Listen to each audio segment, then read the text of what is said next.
Olá, boa tarde, Paulo. Como é que você tá? Eu tô bem, Luana, e você, como está? Tudo bem? Agradecer aqui você ter topado esse convite de gravar esse podcast.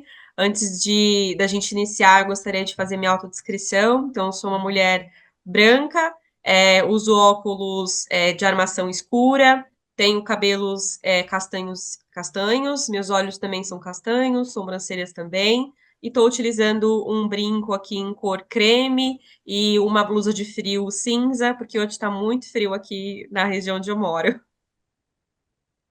Maravilha, eu que agradeço a oportunidade da gente conversar, também aproveitar para me audiodescrever. Eu sou um homem negro de 29 anos, eu tenho óculos verdes, de armação verde, os meus cabelos são crespos e eu visto uma camisa rosa listrada, de listras rosas e brancas na vertical. Maravilha, perfeito. Bom, então vou começar aqui com a nossa primeira pergunta, que é basicamente para a gente te conhecer, né? Eu já conheço, né? Mas enfim, para quem for ouvir a gente, para você contar um pouquinho sobre a sua história, sua trajetória, um pouco, né, das suas vivências. Eu sei que você fez bastante coisa, tem muita coisa interessante aí para contar.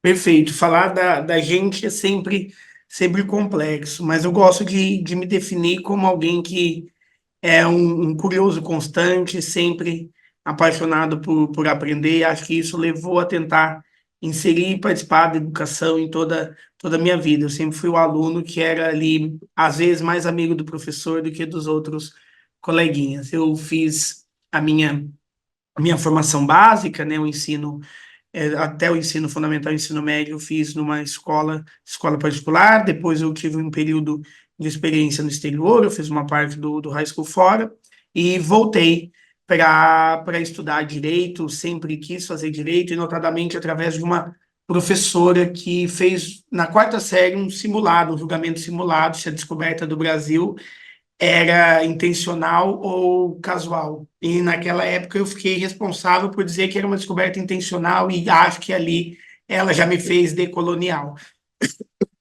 Desculpa, mas ali ela já me fez decolonial.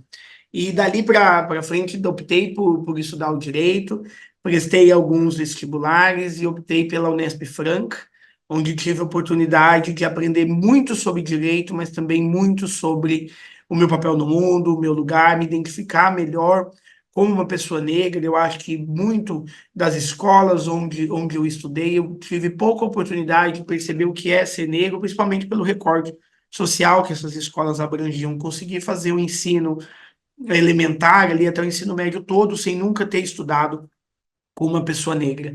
E isso é um tanto quanto marcante no processo de autoidentificação e também de sensação de pertencimento. Então, a Unesp me deu aí essa bagagem humana muito profunda.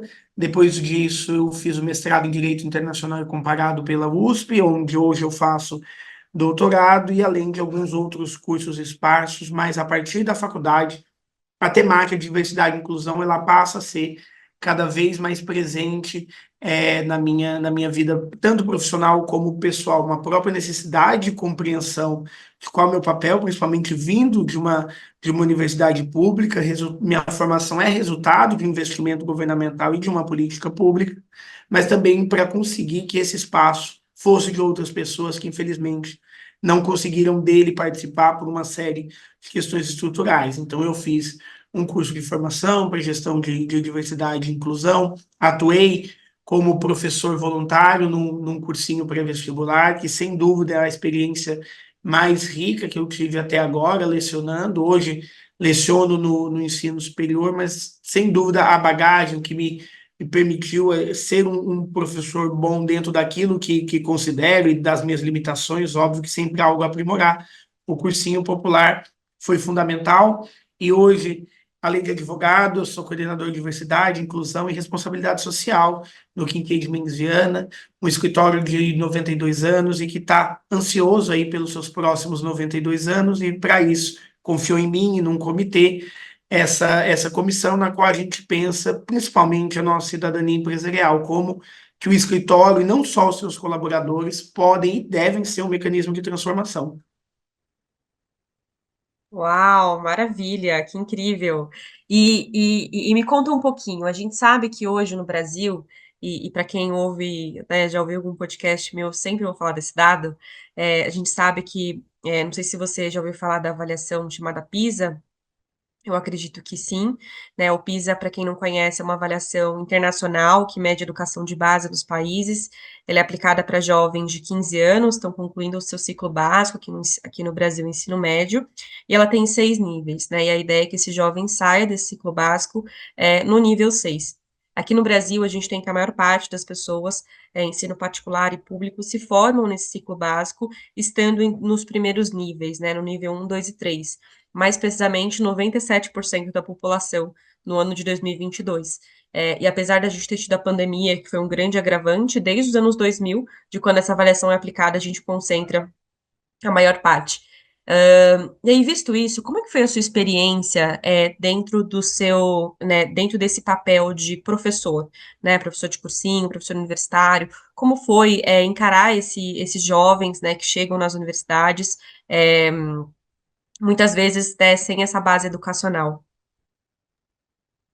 Nesse ponto, esse dado é fundamental e isso reflete não só na atuação como professor, mas também como parte do processo de diversidade e inclusão de um escritório de advocacia.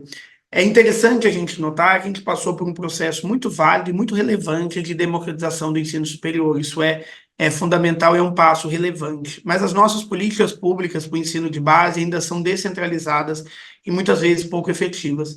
E é muito complexo, seja no espaço de um cursinho preparatório para pré-vestibular ou dentro do espaço universitário, você capacitar pessoas com uma linguagem técnica quando a própria compreensão da linguagem, aqui quando eu falo linguagem, eu não falo do português simplesmente ou do inglês, eu falo linguagem como elemento de comunicação, como elemento de compreensão, tem uma formação deficiente.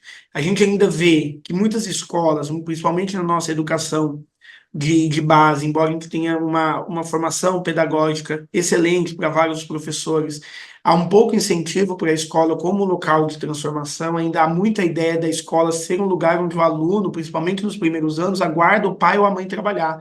E é naquele primeiro momento que a gente implementa uma capacidade de pensamento interpretativa. Então, muitas vezes, esse aluno, essa aluna, esse aluno, ele atinge o ensino superior ou o ensino médio sem conseguir interpretar de maneira adequada um texto, o que vai mais para frente atrapalhar com a inclusão dele. Porque quando a gente pensa em diversidade e inclusão, seja no espaço universitário, no espaço escolar ou no espaço empresarial, é preciso que essa pessoa consiga ser inserida dentro do ambiente e se identificar com aquele ambiente. A pessoa também tem que se sentir parte daquilo. E esse critério de a interpretação, a capacidade de comunicação, muitas vezes, ele cria um empecilho quase intransponível, porque dentro do espaço universitário, o professor, a professora, o professor, ele não tem espaço de capacitar nessa alfabetização. Então, por muito tempo, achei muito agressiva a ideia da gente falar em analfabeto funcional, e ainda acho que é um termo muito agressivo, mas a gente precisa efetivamente pensar numa alfabetização eficiente. A gente precisa compreender isso, e isso ainda tem sido colocado de maneira pouco eficiente nas escolas, e por isso que me preocupa bastante como a gente educa, como a gente capacita crianças, até pela própria capacidade de estudar. Às vezes, enquanto a gente está na escola, a gente ouve o professor falar que o aluno é o protagonista e a gente não entende muito a relevância daquilo, mas isso tudo é um processo muitas vezes individual. É também entender como é o seu processo de aprendizado. E a escola, não só a escola ali como os anos iniciais, mas também a própria universidade, ela é um mecanismo de pasteurização do ensino. A gente ensina para um grupo de uma maneira que não vai atender todas as necessidades, principalmente quando a gente pensa hoje na inclusão de alunos com neurodivergências e com necessidades que levariam esse aluno a ter uma maior autonomia, se nos anos iniciais ele conseguisse descobrir também como estudar para ele faz sentido. E nisso a gente pensa, inclusive, no acesso a atividades desculpe, atividades extracurriculares, atividades multidisciplinares, que propiciam o aluno conectar aquele conhecimento com o mundo no qual ele se insere. Maravilha. E como você conectaria, por exemplo, a questão da diversidade, à defasagem educacional? Como que você enxerga isso nesse papel de professor?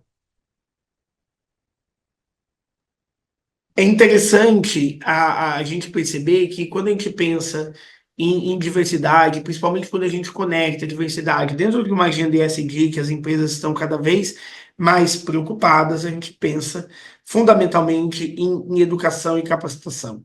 Quando a inclusão de pessoas no mercado de trabalho, por mecanismo de diversidade, ela não pode ser uma inclusão daquilo que a gente chama de totalização. A empresa não pode escolher um trabalhador diverso simplesmente pelos seus marcadores de diversidade.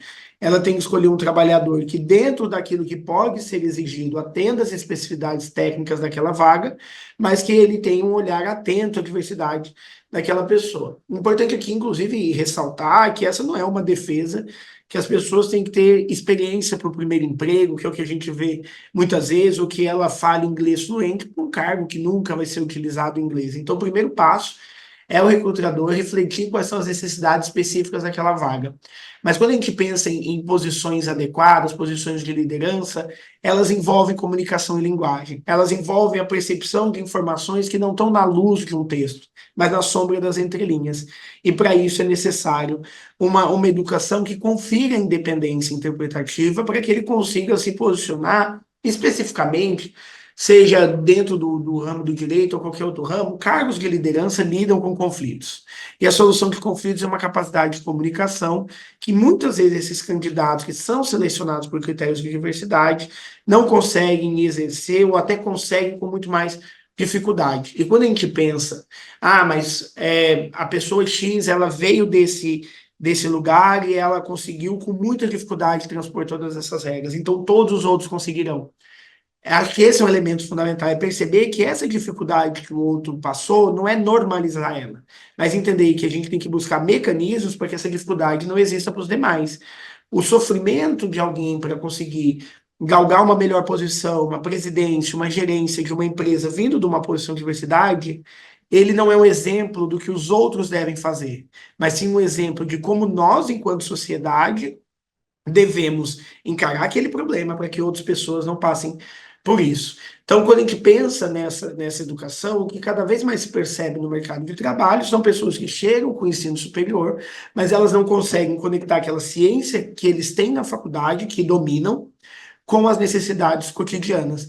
Essa ponte, esse link entre o conhecimento formal e a atuação profissional ainda é muitas vezes ineficaz. E isso dificulta a inclusão dessas pessoas, e aqui a gente pensa em inclusão de grupos minoritários e também de grupos minorizados, né? Que é bem importante a gente entender que nem toda grupo que se tornou uma minoria nasceu ou se representa como uma minoria em termos numéricos.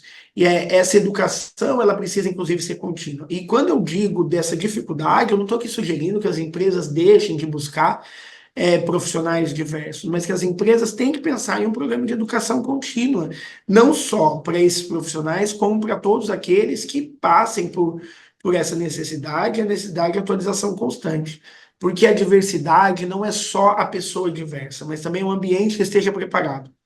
E outro elemento que quando a gente fala de educação às vezes a gente recebe profissionais que são devidamente capacitados para exercer essa conexão entre a ciência e o trabalho, mas eles vieram de uma elite econômica, intelectual, social, e que lhes faltou a educação comunitária, que é a compreensão de um ambiente, de como conviver com isso. Então, as empresas, e é algo que a gente faz aqui no escritório de maneira constante, não é só educar quem vai vir para representar esses critérios de inclusão, mas educar também quem recebe, porque isso é fundamental para a manutenção dessas pessoas no mercado de trabalho e a identificação delas. A gente passa muito tempo, se não no trabalho, pensando sobre o trabalho. Nossa vida gira, de certo modo, em torno do trabalho, até porque do trabalho advém nosso sustento. Então, pensar num ambiente onde eu não consigo expressar o meu ser de modo completo, porque eu posso não ser aceito, eu posso não ser compreendido pelo outro, também atrapalha o desenvolvimento dessas pessoas que muitas vezes têm que não só executar a sua função, mas também executar um segundo papel, que é se revestir de uma máscara o tempo todo, e o nosso trabalho aqui no escritório, fundamentalmente, é nesse sentido. É antes preparar o ambiente para que essas pessoas se sintam acolhidas e se sintam parte integrante. A gente não consegue atribuir de quem é a autoria, cada um atribui para um autor diferente, mas já se tornou aí até uma frase recorrente. Quando a gente pensa em diversidade e inclusão, não é convidar para a festa, chamar para dançar. Mas o que eu penso no meu trabalho cotidiano, com diversidade e inclusão e com aqueles que estão comigo, eu não quero só que dance a música que eu coloquei para tocar. Eu quero que escolha que música que o DJ vai tocar e que me ensina também, que me ensine também a dançar daquele modo. Não, maravilhosa colocação, e inclusive era a minha outra pergunta, né? Quais são os programas que vocês desenvolvem, né? Você comentou, por exemplo, agora sobre o treinamento interno, né, de preparação para a equipe que vai receber esse time, mas queria que você comentasse um pouquinho mais sobre os programas de vocês. Perfeito. Hoje a gente trabalha de modo bastante horizontal na Comissão de Diversidade, Inclusão e Responsabilidade Social. E aqui no escritório, a responsabilidade social anda junto com diversidade e inclusão. Principalmente os escritórios de advocacia, eles têm um papel social fundamental. Então, hoje a gente também pensa a cidadania dessa empresa. Quando a gente fala do ESG, a gente pensa na governança. A governança é entender os diversos atores como relevantes aí no processo de tomadas de decisão e transformação social. E deixar de entender um escritório de advocacia com esse papel seria aí muito complexo, seria muito grave. Então a gente tem essa compreensão de não só melhorar aqui dentro, da porta para dentro, mas da porta para fora, do mundo em que a gente se insere. Então a gente passa por um processo de horizontalidade, onde todos os colaboradores e colaboradoras são convidadas a colaborar com os temas, com as pautas que consideram importantes.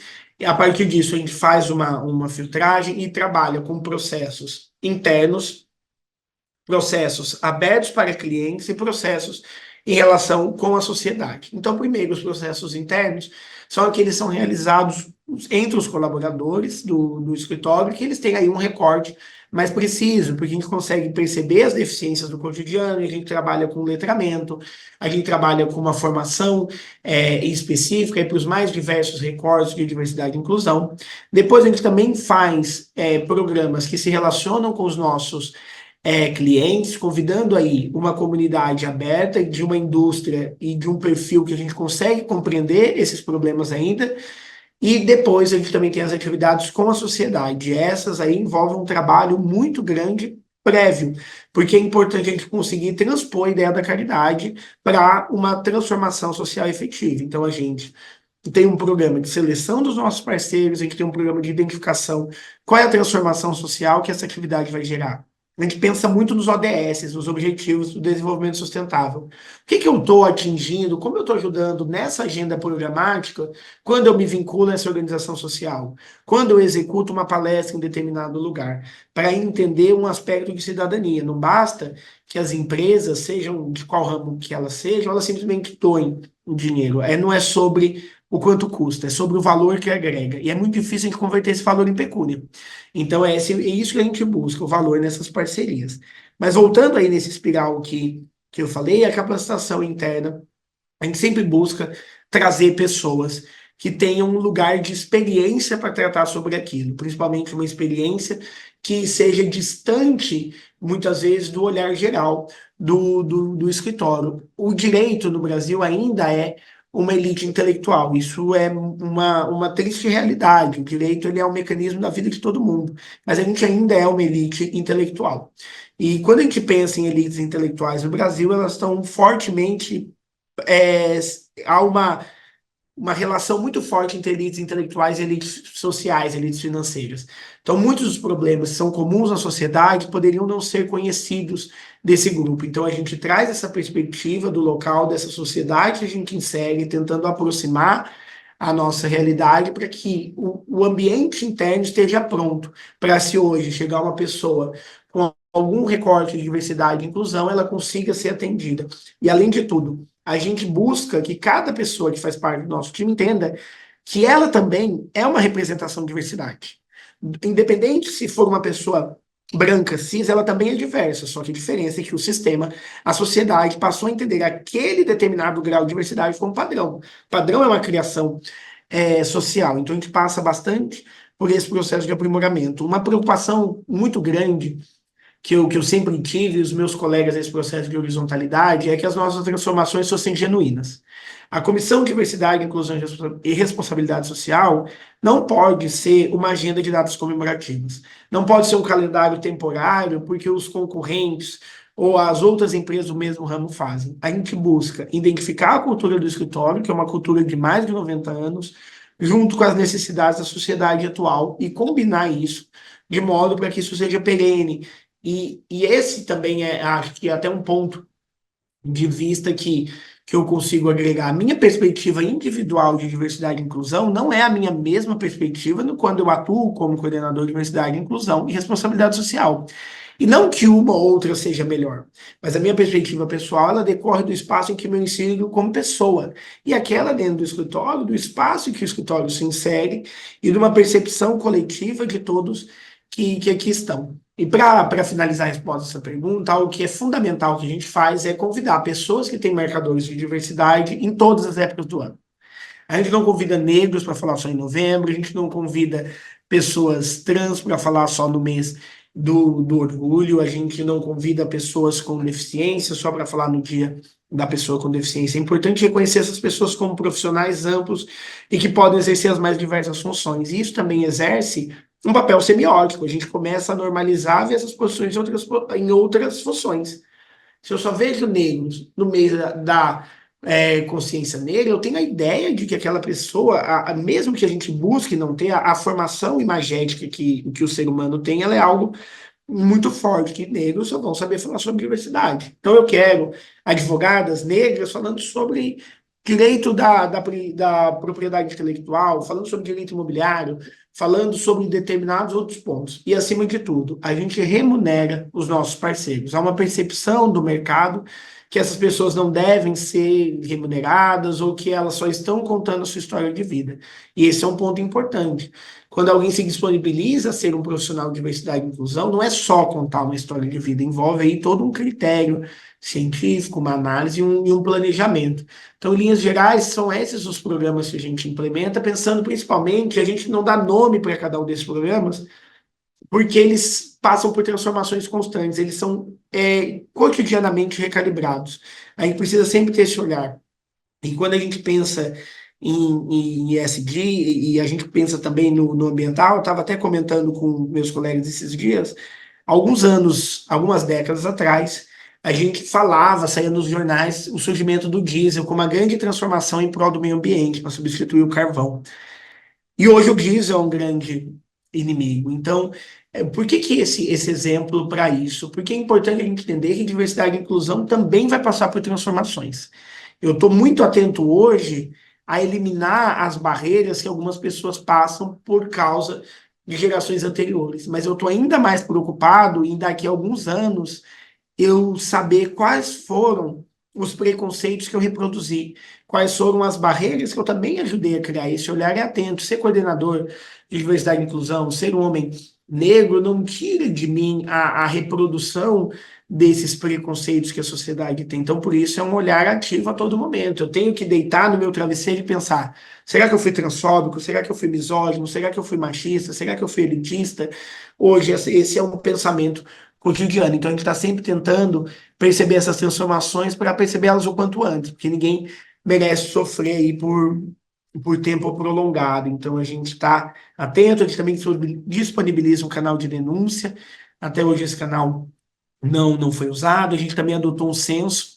É importante a gente compreender quem está aqui com a gente. Então, o censo ele foi feito por uma empresa terceirizada para garantir também a independência que o colaborador precisa. Imagina um censo que é efetuado sem a devida cuidado com a privacidade daqueles dados, daquela resposta. Será que esse colaborador vai se sentir confortável em criticar o ambiente do qual ele precisa daquilo para o seu sustento? Então, a gente optou por fazer de maneira terceirizada, com os dados segmentados, e teve aí uma excelente resposta do nosso time de colaboradores, que, em geral, é bem engajado e bem ansioso pelas transformações sociais.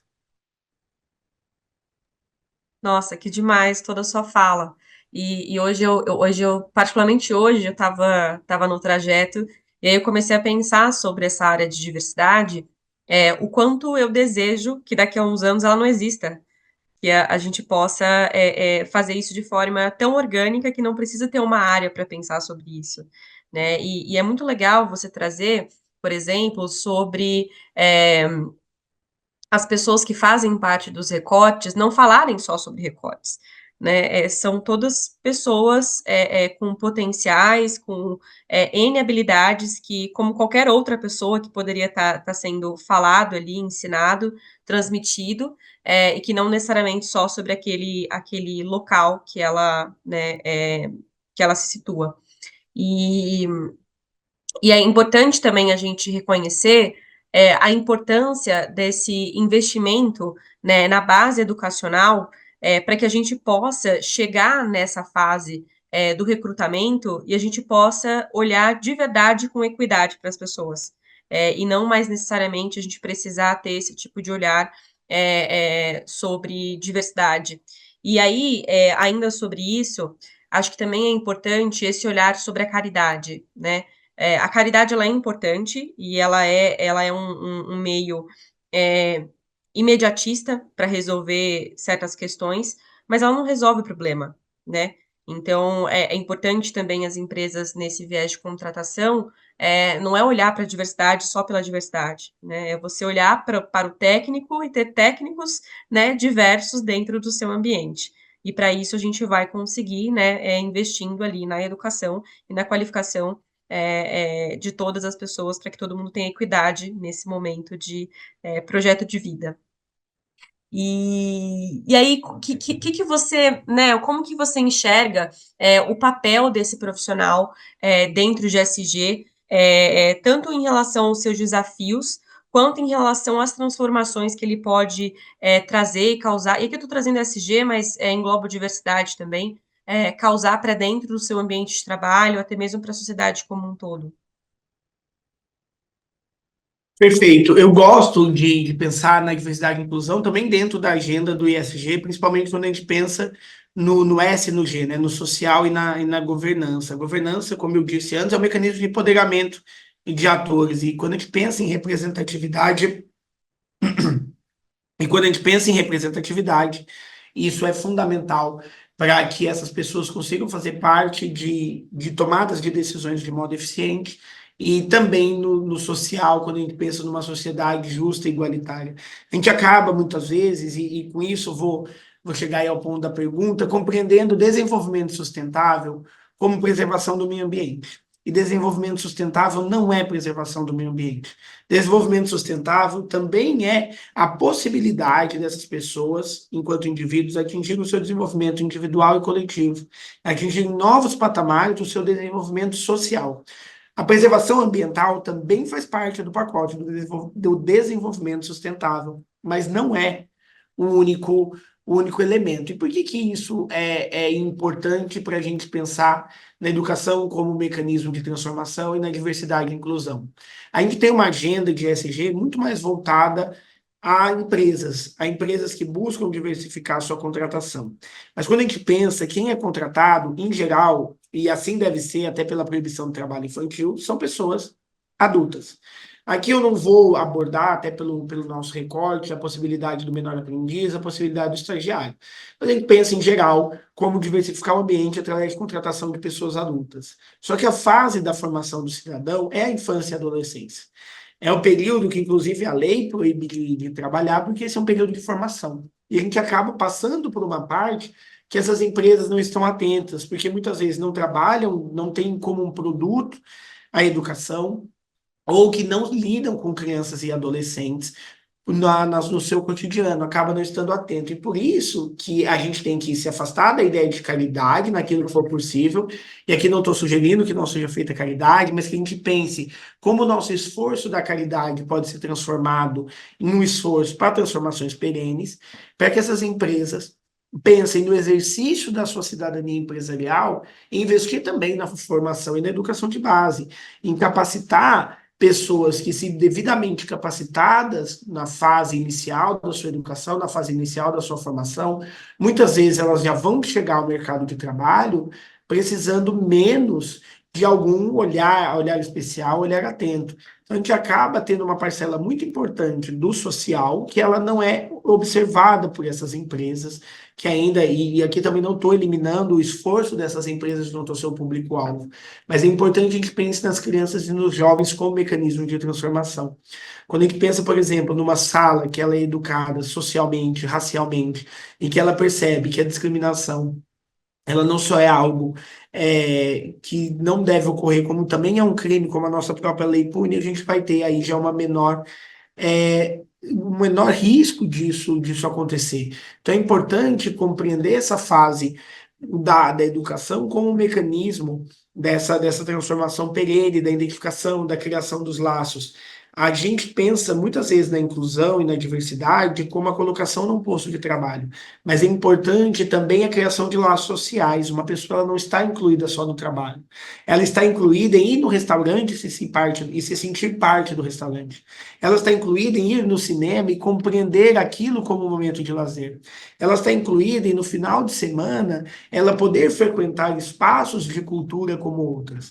E é por isso que eu acho que é tão relevante a gente pensar diversidade e inclusão para fora das nossas empresas, para dentro da sociedade. Hoje, muitas empresas são mais sustentáveis financeiramente do que alguns estados. Existem empresas que o seu volume financeiro é maior do que vários países. É importante exercer essa cidadania pensando aí num foco multinível, numa capacitação de alunos, de professores, para conseguir permitir que essas pessoas estejam incluídas nesses mais diversos aspectos. E esse ainda é um desafio, como fazer isso num local de verdade. E para isso é importante o papel da organização da sociedade civil, das organizações não governamentais, para fazer essa intermediação. Muitas vezes a empresa chegar nesse grupo que precisa dessa melhoria de maneira direta pode soar aí talvez um pouco complexo e arriscado pela ausência da compreensão dos mecanismos que é necessário para isso. Diversidade, inclusão e responsabilidade social não são um ato de boa vontade. Boa vontade contribui e ajuda muito, mas a gente precisa de critérios para que aquela pessoa se sinta validada naquele processo, para a gente evitar uma imposição de um conhecimento, de uma perspectiva local como uma verdade. E aqui a gente fala de traços culturais, de como aquelas pessoas se organizam, como elas se manifestam, como elas lidam com a língua portuguesa. Entender até mesmo que a maneira de comunicar tem que ser respeitada. Então, hoje, tanto a minha perspectiva pessoal como nas funções que eu exerço, é sempre um ponto que eu tenho prestado bastante atenção e estado bastante intrigado. Como levar cada vez mais diversidade, inclusão e responsabilidade social para a primeira e para a segunda infância ali, que é um momento fundamental para essa compreensão e essa inserção. E acho que o direito está no escritório de advocacia que se preocupa tanto com isso é bem relevante, né? O direito ele é um mecanismo de inclusão quando essa inclusão não é voluntária. Quando as pessoas não fazem isso por uma compreensão de que é devido, o direito precisa impor, o que é uma tristeza em gente viver numa sociedade que o direito precisa impor, mas ele deve ser também considerado esse mecanismo. E quem conhece os seus direitos sabe melhor se defender dessas mazelas, dessas agressões, e essas agressões elas são físicas, mas muitas vezes elas são invisíveis, e essas são as mais difíceis de lidar.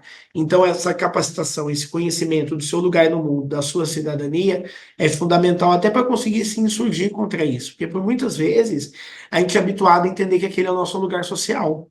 A gente é habituado a entender que aquele é o lugar do negro, aquele é o lugar da mulher trans, aquele é o lugar da pessoa com deficiência, aquele é o lugar da pessoa amarela. E a gente também precisa sair dessa estrutura que nos é imposta por esses papéis. E nenhum momento me parece mais propício do que essa primeira infância, e claro que essa geração que já passou, ela também precisa ser incluída, que já não está mais na escola, precisa ser incluída, então a gente precisa concatenar esses objetivos e entender que diversidade e inclusão vai estar aí se transformando e buscando ali novos objetivos e possibilidades. Sim, sim. Bom, você vai conhecer o Ipilê, né, no nosso próximo convite, que você vai gostar muito, mas basicamente é um núcleo aqui dentro do Alicerce que fala sobre temáticas raciais. E não só para dentro do Alicerce como empresa, mas para dentro da sala de aula. E justamente nesse empoderamento, né, e reconhecimento dos alunos perante o seu papel, né, para que elas consigam exercer aí a sua cidadania. É muito legal ver isso de perto, né? Te convido aí a visitar um polo para você ver como é isso na prática, é super encantador. Fui hoje, saí encantada. E que dica que você daria para um gestor que está começando nessa área de SG, nessa área de diversidade? Por onde que ele começa a olhar, né? Por onde ele pode começar? Eu acho que trabalhar com o ISG, principalmente no recorte de diversidade e inclusão, a principal tarefa é sempre ter um olhar atento para aquilo que você está fazendo e compreender que tudo ali precisa de um olhar diverso, que mais de uma pessoa precisa refletir sobre aquilo. Eu gosto de convidar tanto os meus alunos e minhas alunas, como meus colegas de trabalho, e aqui quem está nos ouvindo também, que a sociedade hoje exige que a gente use um óculos. Então, eu convido todo mundo a colocar um óculos que, de um lado, é a proteção do meio ambiente, e de outro lado, são os direitos humanos. A gente precisa ler a sociedade com essas duas lentes na frente dos nossos olhos. Então, é importante que esse gestor, essa gestora, compreenda que não necessariamente as suas crenças são o reflexo adequado, o reflexo do que é esperado para essa posição. E, acima de tudo, que busque parceiros, que busque uma formação, que busque confiar em empresas que se dedicam a isso, porque diversidade e inclusão também é uma ciência. A gente também precisa considerar aí, desde a psicologia, passando pelo direito, pela assistência social e por várias outras áreas, compreender um método adequado para que isso seja feito de maneira consistente, de maneira respeitosa. Senão a gente vai passar ocorre o risco de, em vez de estar trabalhando com diversidade e inclusão, a gente está trabalhando com o processo de aculturamento. Então, já que eu não consigo absorver a sua manifestação individual, vou te deixar como eu. E vou buscar que você seja o mais possível da forma com que eu quero que você seja, o mais perto possível, né, da forma que eu quero que você seja, para que daí eu te recebo. Então, a minha principal dica é reflita, opte por modelos horizontais. Hoje, no escritório de trabalho com horizontalidade, todo mundo tem oportunidade de falar, a comissão ela é aberta. Se eu penso em escritórios de advocacia ou escritórios que têm ali um produto final bem específico, como escritórios de contabilidade, clínicas médicas, incluam também as pessoas das outras áreas, incluam o setor administrativo, incluam quem não trabalha diretamente com o produto final dentro dessas comissões e dentro da reflexão dessas práticas. É importante que a empresa exerça a cidadania aí dentro da sua unidade. Porque muitas vezes o que é preciso ter esse cuidado é pensar em políticas que é voltada só para aquele que exerce a função que a empresa oferece para o mercado, só para o advogado, só para o médico, só para o contador, só para o arquiteto, e esquecer dessas outras pessoas que são fundamentais para a estruturação e para a sobrevivência dessas empresas. Então, essa é a minha principal dica. Sempre reflita o seu lugar de privilégio, mesmo como homem negro, gay, eu venho de um lugar de muitos privilégios que eu precisei compreender eles para entender e escute. Eu acho que aqui falei bastante, porque é um tema que eu sou bem animado, mas no dia a dia é escutar, mas não escutar só quando a pessoa vem falar para mim de diversidade e inclusão. Às vezes os pontos que eu tenho que endereçar, as soluções que eu tenho que pensar junto com o nosso time aqui do escritório, eu não percebo quando uma pessoa vem falar isso para mim. Eu percebo numa conversa na Copa, eu percebo quando eu estou na rua e eu estou ouvindo alguém que eu sequer conheço contando sobre um problema, porque os problemas eles são em verdade sociais, né? Se não têm que ser solucionados diretamente pela sociedade, mas eles são por ela criados e a gente tem que pensar como não criá-los mais. Então, esse é uma dica que eu dividiria com as pessoas e não posso deixar de agradecer todos aqueles parceiros e parceiras e parceiros que estiveram comigo ao longo dessa caminhada de muitas dúvidas, de muitas incertezas, de muita troca, mas sempre buscando aí um olhar atento e genuíno que permita ouvir o outro e as necessidades dele. Uau, foi uma aula, Paula. Eu amei. Obrigada, agradecer novamente aqui a sua participação. Por hoje a gente encerra aqui o nosso podcast. Quem quiser conhecer mais sobre o Paulo, Paulo Oliveira, a gente pode disponibilizar, não sei, o seu LinkedIn, de repente. E é isso, obrigada, é uma temática maravilhosa para a gente continuar conversando sobre. Imagina, eu que agradeço e estou ansioso aí pelas pontes que a gente vai construir através desse podcast com quem esteja nos ouvindo. Diversidade e inclusão, acima de tudo, é sobre a construção de pontes, não sobre a demolição de montanhas. É sobre isso. Um beijo para você. Obrigada, Paulo.